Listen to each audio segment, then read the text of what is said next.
नए वीडियो के साथ आज election Atlas of India 2024।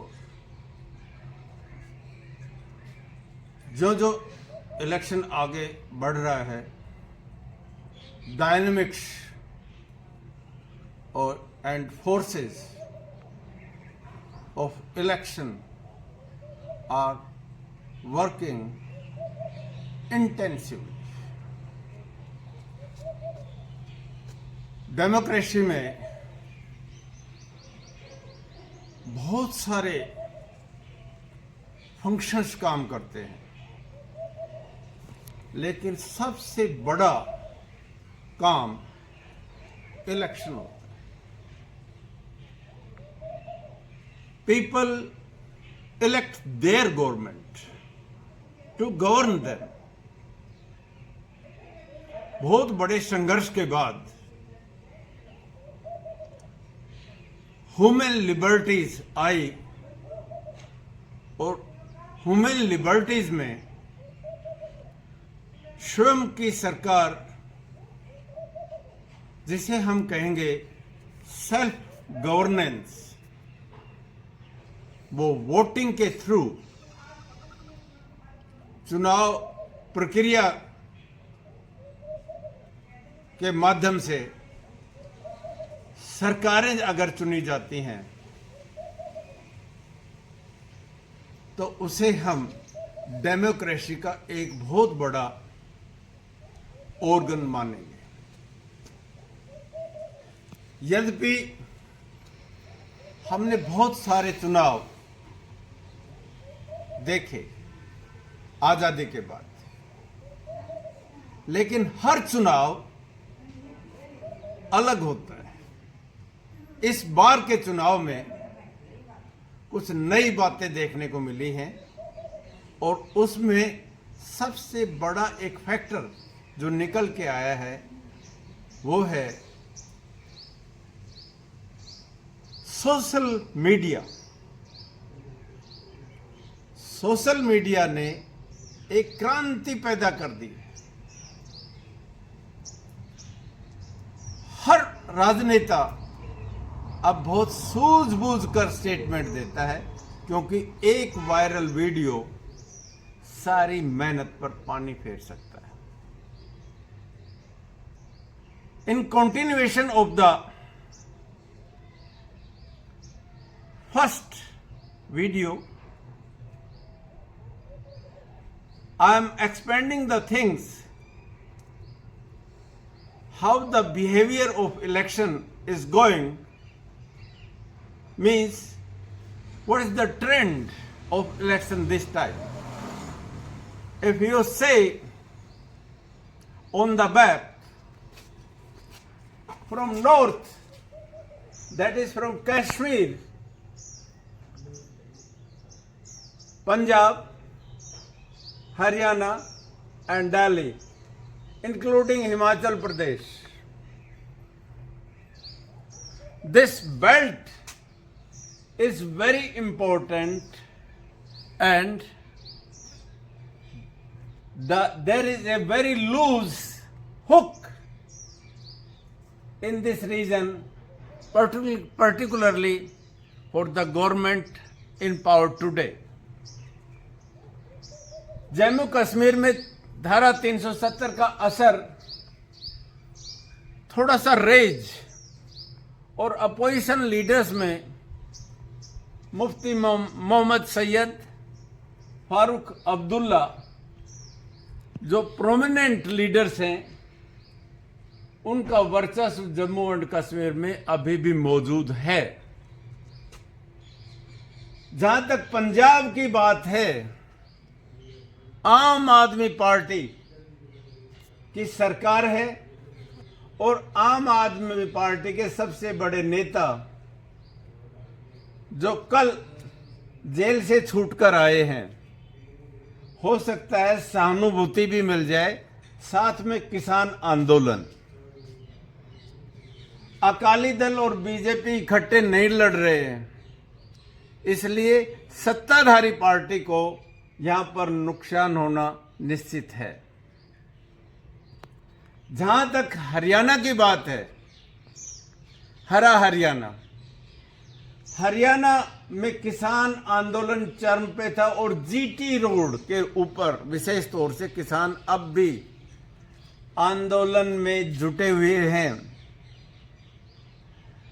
Haryana में बड़ी विशेष जो कहावत मौजूद है कि हरियाणा का वोटर किसी पार्टी या राजनेता की मरोड़ निकाले बगैर नहीं रहता। हम हरियाणा के नक्शे के ऊपर आते हैं। ये जीटी रोड है जो यमुना नदी के साथ साथ आती है, दिल्ली को जोड़ती है। दिल्ली को तीन तरफ से हरियाणा घेरता है। यानी आप ये कह सकते हो, अगर दिल्ली हार्टलैंड है तो हरियाणा और वेस्टर्न यूपी ये रिम लैंड है, और जो रिम लैंड के ऊपर कब्जा करता है वही हार्टलैंड के ऊपर राज करता है। हरियाणा अगर अनस्टेबल है तो दिल्ली अनस्टेबल होने के ज्यादा चांस है, क्योंकि अरविंद केजरीवाल दिल्ली का ही है मुख्यमंत्री और हरियाणा में पैदा हुआ है। इनका प्रभाव भी हरियाणा में है, विशेष तौर से व्यापारी वर्ग है कि जिससे बिलोंग करते हैं, वहाँ हमदर्दी है। दूसरी बात, पंजाब और हरियाणा में बादल फैक्टर और चौटाला फैक्टर बहुत महत्वपूर्ण है, जो बीजेपी के साथ इस बार चुनाव नहीं लड़ रहे हैं। यहां एक बात बड़ी और है, हरियाणा की इकोनॉमी में महानगरों का बड़ा योगदान है, खासतौर से गुड़गांव और फरीदाबाद का। गुड़गांव हरियाणा की आमदनी में से 1 रुपए में लगभग 10 आना यानी 60 पैसे अकेला गुड़गांव देता है। तो कॉरपोरेट मनी इलेक्शन में सबसे ज्यादा गुड़गांव से ही आता है।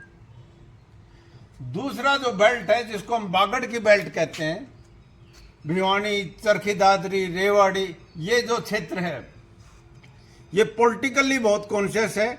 और अब एग्रीकल्चर का जो ग्रीन रेवोल्यूशन है उसका इम्पैक्ट यहां पर साफ नजर आता है। यहां 2 बातें बड़ी महत्वपूर्ण रहेंगी। एक तो स्थानीय मुद्दे हैं, स्थानीय मांग है। जैसे नारनौल में सबसे बड़ी एक मांग कि नारनौल में विश्वविद्यालय अभी तक किसी भी सरकार ने नहीं खोला है, यूनिवर्सिटी, इसकी डिमांड यहां पर है। एम्स जो मनेठी आई वो अभी तक बनी नहीं है। विनोडा में जो रक्षा यूनिवर्सिटी बननी थी वो अभी तक नहीं बनी है।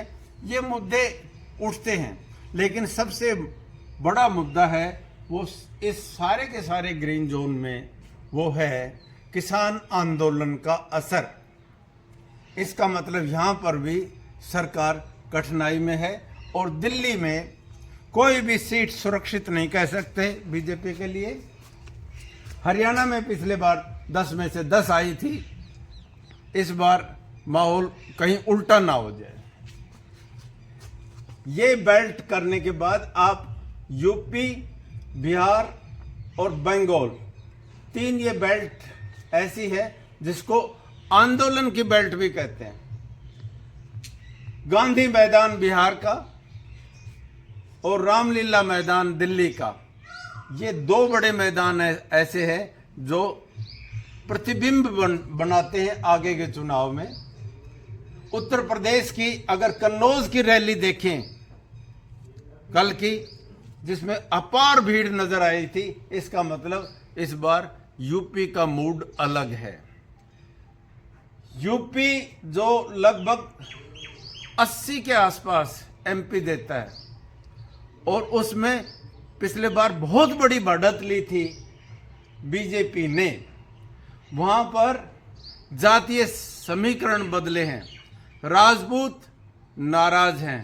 बुलडोजर सरकार के नाम से जो सरकार का काम चल रहा था, लोग प्रजातांत्रिक मूल्यों में विश्वास करने वाले ताकत के खिलाफ खड़े होते हैं। और सबसे बड़ी बात है जिसको आजमगढ़ कहते हैं, अहीर, जाट, राजपूत, गुर्जर, रिजर्व, ये सारे मिलाकर सरकारें बनाती हैं। यादव मुसलमान, जिसको माई कहते थे, MY, उसके साथ अगर राजपूत मिल जाता है, जाट मिल जाता है, इसका मतलब ये हो गया यहाँ खेल खराब हो सकता है। और जिस तरह से ये लव और कुश यूपी में और बिहार में पैदा हो गए, अखिलेश और तेजस्वी, ये लव कुश सरकार की लगाम को पकड़ सकते हैं। बिहार के बाद अगर आप बंगाल में पहुंचे तो बंगाल में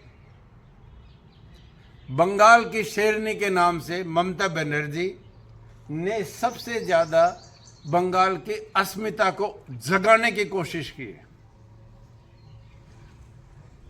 लोग और बातें भी करते हैं, क्योंकि श्रीमती शेरनी ममता बनर्जी पहले बीजेपी की सरकार में शामिल भी रही है। कांग्रेस से निकलकर बाहर आके उन्होंने अपना वर्चस्व बनाया था। वहां स्थानीय मुद्दे भी बहुत उछलते। यद्यपि बीजेपी ने मेहनत बहुत की है, लेकिन ममता बनर्जी अभी तक भी काबू में नहीं आई है। नीचे अगर आप उड़ीसा देखें, 5 दशक से नवीन पटनायक का वर्चस्व है। और नवीन पटनायक के साथ जो नीचे नीचे बात होते हैं, उनके रिलेशंस बीजेपी के साथ किस तरह के हैं, ये बात सभी को पता है। मतलब ये है, दिन में कुश्ती करना, रात में एक ही घर में रहना। उड़ीसा पे अभी भी नवीन पटनायक की पकड़ मजबूत है, लेकिन कांग्रेस की पेनिट्रेशन उड़ीसा में बढ़ गई है। अब हम वेस्ट की तरफ आते हैं। राजस्थान, जिसका नाम पहले राजपूताना था, जहां से राजपूताना, और राजपूताना में करनी सेना का वर्चस्व, कुछ वही बात आ गई। राजपूत, जाट, जो परंपरागत वोट थे बीजेपी के, उन वोटों पे इस बार नुकसान बहुत बड़ा हो गया है। यदि आप देखें, हरियाणा के साथ लगता हुआ अलवर कंस्टिट्यूएंसी, जिस चुनाव को हमेशा हरियाणा इम्पैक्ट करता है, वहां पर नुकसान नजर आ रहा है, क्योंकि महेंद्रगढ़ भिवानी बेल्ट की अगर वोट का पैटर्न देखें तो उसका असर नजर आएगा अलवर कॉन्स्टिट्यूएंसी में।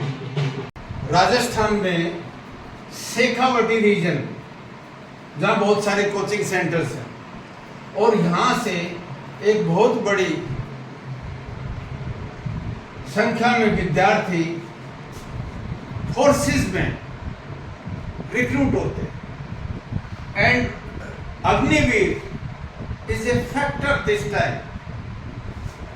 अग्निवीर ऐसी एक चीज है जो किसान का बेटा जो सिपाही लगता है, किसान आंदोलन में है, और बेटे के लिए अग्निवीर जैसी योजना आ गई है, और दोनों तरफ गुस्सा है। यानी बड़े भी नाराज हैं, छोटे भी नाराज हैं। दूसरी ओर, इसमें कोई दो राय नहीं है कि गुजरात के साथ लगते हुए इलाके के ऊपर, जिसको हम मारवाड़ भी कहते हैं, मारवाड़ क्षेत्र पे गुजरात का असर नजर आता है। लेकिन राजस्थान की अगर आप देखें तो राजस्थान का आदमी पॉलिटिकली बहुत कॉन्शियस है और हर बार जिस तरह से अठन्नी उछल के एक बार हेड और एक बार टेल, हेड टेल पॉलिटिक्स करता है, यानी बदलता है। पिछले बार पार्लियामेंट का बिहेवियर असेंबली में नजर नहीं आया।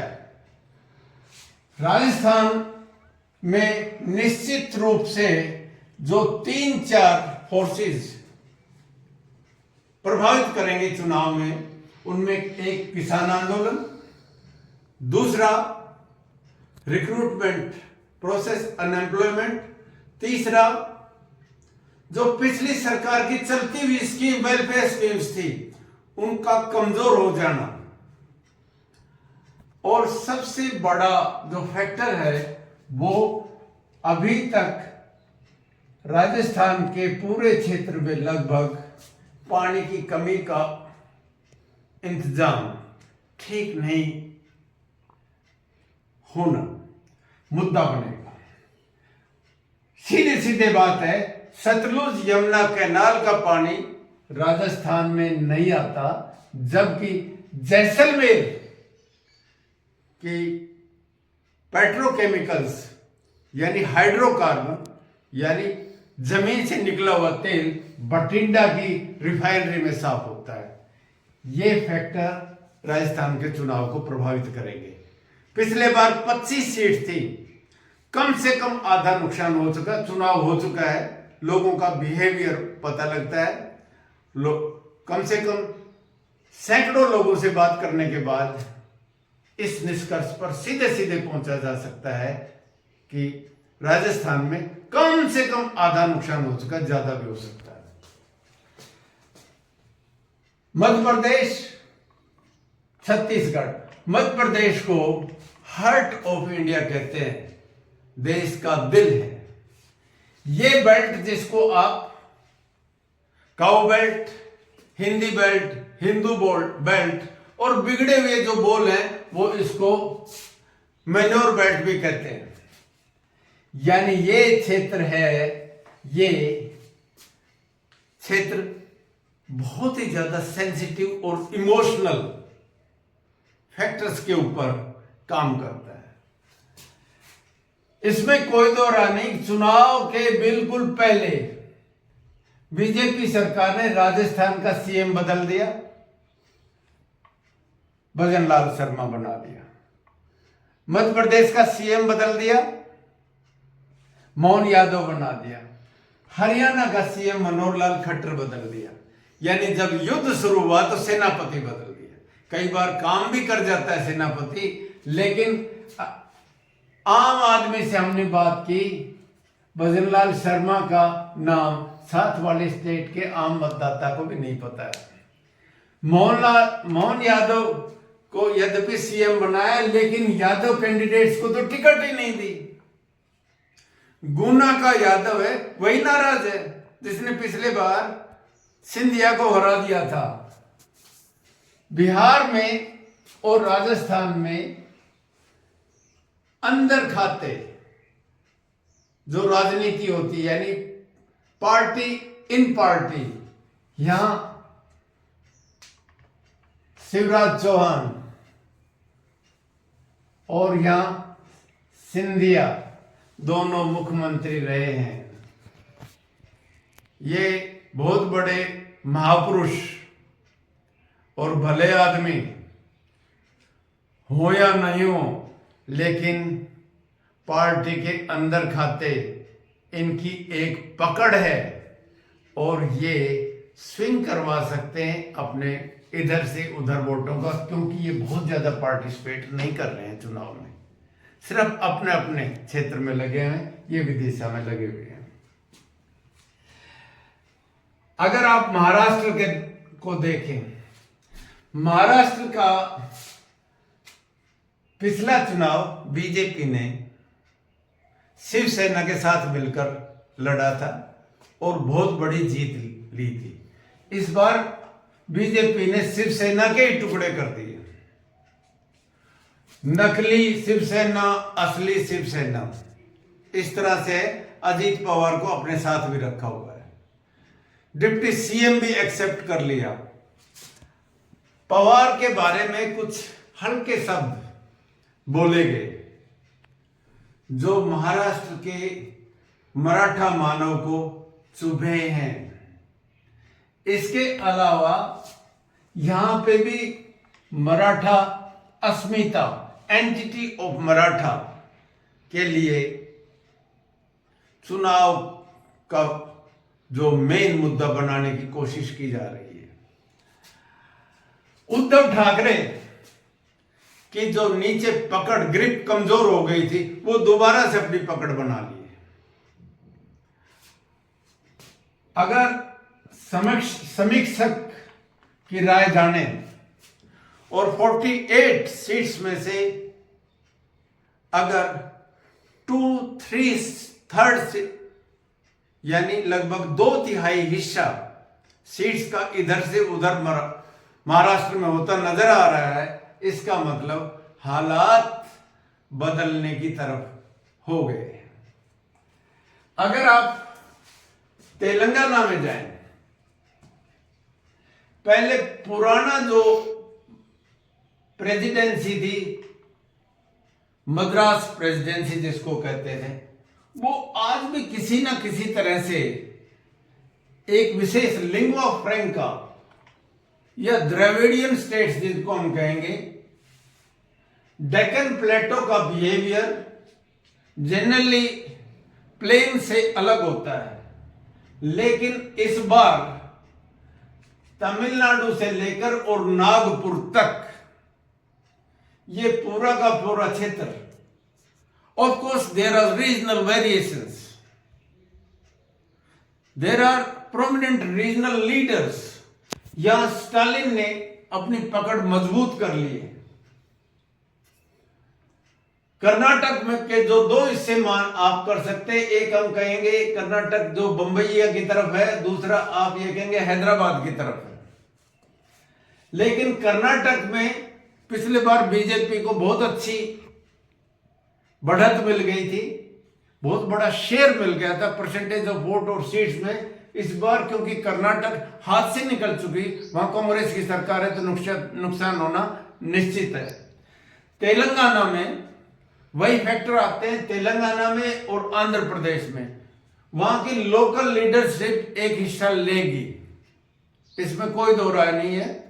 तेलंगाना में क्योंकि कांग्रेस की सरकार आ गई है, इसलिए उसका प्रभाव है और वो अभी कमजोर नहीं पड़ा है, इसलिए नुकसान बीजेपी को होगा। बीजेपी यद्यपि पेनिट्रेट कर गई है तेलंगाना में, लेकिन बहुत बड़ा हिस्सा वोटर्स का अभी तक नहीं ले पाएगी, क्योंकि बीआरएस एक बड़े हिस्से के ऊपर पकड़ बनाए हुए, थोड़ी सी संवेदना कविता के अंदर जाने की भी है।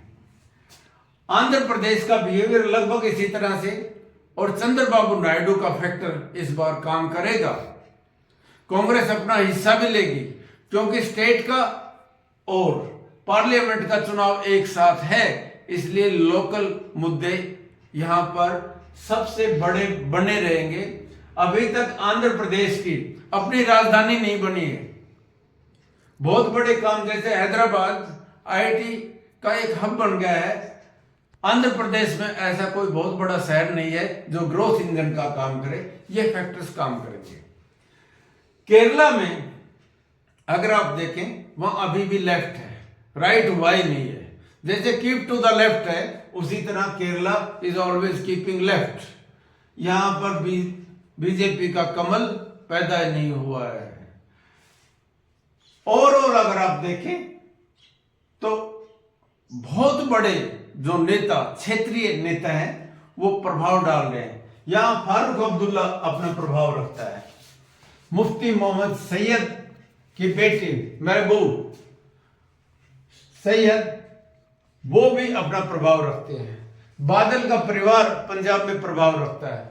चौटाला का परिवार हरियाणा में प्रभाव रखता है। हुड्डा का परिवार हरियाणा में प्रभाव रखता है। गहलोत का इंपैक्ट रहेगा राजस्थान में। तेजस्वी और अखिलेश यानी मुलायम सिंह और लालू यादव का प्रभाव यहां पर रहेगा। ममता बनर्जी का प्रभाव बंगाल में है, नवीन पटनायक का प्रभाव उड़ीसा में रहेगा। इसी तरह से बीआरएस के और आंध्र प्रदेश में जो लोकल लीडरशिप है, उनके व्यक्तित्व का प्रभाव बना रहेगा। पवार, स्टालिन, ये भी बड़े महत्वपूर्ण चेहरे हैं, यानी पर्सनैलिटी पॉलिटिक्स का प्रभाव से इस बार भी ये चुनाव ग्रस्त है।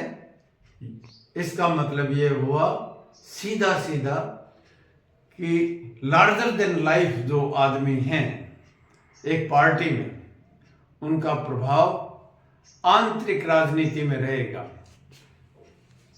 दिल्ली में केजरीवाल मीन्स आम आदमी पार्टी। इसके अलावा एक मेन स्ट्रीम ऊपर से नीचे तक और वेस्ट से ईस्ट तक अगर आप देखें तो इस बार का वोटर इमोशनल कार्ड के ऊपर वोट नहीं दे रहा। ज्यादा बड़ी बहस हो रही है, ज्यादा सूझबूझ है, और लोगों से बात करने से पता लगता है कि रोजगार, महंगाई, सुरक्षा, इंफ्रास्ट्रक्चर, बिजली, पानी, ये मुद्दे चर्चा के मुद्दे रहते हैं जहां पर भी चुनाव की बात होती है। यानी लोग अब अकाउंटेबिलिटी को महत्व देते हैं। इसके अलावा नोटबंदी का प्रभाव और कोरोना काल में लॉकडाउन हुआ था, उसका प्रभाव अक्रॉस द कंट्री डिस्कस होता है। इलेक्शन बॉन्ड और दूसरे इसी तरह के मुद्दे, चाहे पेगासिस है, चाहे रेफाल है, वो चुनाव आते आते उनका प्रभाव वो नहीं रहा जिस तरह से रूलिंग गवर्नमेंट में राम मंदिर का जो कार्ड डाला था उसका भी प्रभाव फीका पड़ गया है। 5 किलो अनाज जो 80 करोड़ लोगों को मिल रहा है, जो राहत में दी जा रही है, उसका प्रभाव फीका कर दिया है अपोजिशन के दूसरे, जिसको आप रेवड़ियां कहें। एक बात और, इंटरनेशनल पॉलिटिक्स भी हिंदुस्तान के चुनाव को प्रभावित करती है। रशिया यूक्रेन वार और इजराइल वार जो चल रहा है, उसका प्रभाव हिंदुस्तान पे नजर आएगा। अमेरिका और चाइना, दो बड़ी पावर्स, इतने बड़े कॉन्टिनेंट को जो जिसे हिंदुस्तान कहते हैं, उसका अपने प्रभाव क्षेत्र में रखना चाहेंगे। चाइना ने हमारी कितनी जमीन के ऊपर कब्जा कर लिया है या नहीं किया है, यह चर्चा का विषय है आम आदमी के। खास तौर से वो लोग जो डिफेंस के साथ कनेक्टेड है, वो लोग इस बात की चर्चा करते हैं। और क्योंकि बहुत बड़ा मार्केट है हिंदुस्तान, और एशिया में बहुत बड़ा योगदान रहता है हिंदुस्तान का, क्योंकि हिंदुस्तान का इन्फ्लुएंस अगर बढ़ जाता है तो एक बहुत बड़ी पावर हिंदुस्तान बन जाती है। इसमें कोई दो राय नहीं है कि पिछली सरकार अपने अच्छे काम बताती है। जैसे कांग्रेस ने के जमाने में राइट टू इंफॉर्मेशन आया, राइट टू एजुकेशन आया, फूड सिक्योरिटी बिल आया, और 7th पे कमीशन भी उन्होंने कमेटी बैठा दी थी। इस सरकार के बहुत अच्छे काम अगर गिनाएं तो उनमें एक नितिन गडकरी का नाम, जिन्होंने ऊपर से नीचे और ईस्ट से वेस्ट दोनों तरफ इतने बड़े बड़े हाईवे बना दिए। रेलवे इलेक्ट्रिफिकेशन हुआ है। वंदे भारत की स्पीड बहुत अच्छी गाड़ियां आई हैं। रेलवे स्टेशन के ऊपर काम हो रहा है। और एक बहुत बड़ा काम इस सरकार ने किया है, डायरेक्ट बेनिफिट ट्रांसफर, डीबीटी जिसको हम कहेंगे, वो भी इस सरकार का काम है। डिजिटलाइजेशन हुआ है और सफाई बहुत जोर शोर से कम यह है, जहां रेलवे स्टेशन, बस स्टॉप और पब्लिक प्लेसेस पहले सड़ते रहते थे, उससे कम से कम आधी निजात मिली है। लेकिन कुछ ऐसी बातें हैं जो वोटर और एक्सपेक्ट करती है, वो है job creation is the duty of the state. कितनी नौकरियां पैदा की और कितनी नौकरियां लगाई। अगर कॉम्पिटिटिव एग्जाम्स के पेपर लीक होते हैं तो ये शर्म की बात है। आप ऑब्जेक्टिव पेपर लेते ही क्यों हो? डिस्क्रिप्टिव पेपर, जिनको हम कहेंगे एस्से टाइप आंसर, इस तरह की कापियां बनवाओ। हो सकता है थोड़ी देर लग जाए। इस बार आम मतदाता के दिमाग में एक और वहम है, कहीं वोटिंग मशीन के साथ छेड़छाड़ ना हो जाए। ये एक गंभीर बात है और अगर ऐसा होता दिखाई दे रहा है तो इसमें बिल्कुल ट्रांसपेरेंसी होनी चाहिए। मेरा व्यक्तिगत मत यह है कि हर वोटर की जो पर्ची आती है उसका अकाउंट मेंटेन होना चाहिए, चाहे थोड़े से समय और आ जाए, क्योंकि 5 साल के लिए हमारा भविष्य, सभी की सभी पॉलिसीज है वो हमारे चुनाव के ऊपर निर्भर करती है। एक जो बड़ा फैक्टर है, जो बीजेपी के पास रॉक स्टार हीरो मोदी थे, और मोदी का जो चमक थी, शाइन थी, जो ग्लैमर था, वो इस बार ऐसा लगता है कि पकड़ लिया गया है। जिस दिन भी मोदी जी जो भी कुछ बोलते हैं, कहीं पर भी कोई सभा करते हैं, उसकी एक टैगलाइन लेकर व्हाट्सएप के ऊपर फैलाई जाती है और उसके नीचे बहुत सारे अच्छे या बुरे कमेंट्स बोले जाते हैं, लिखे जाते हैं।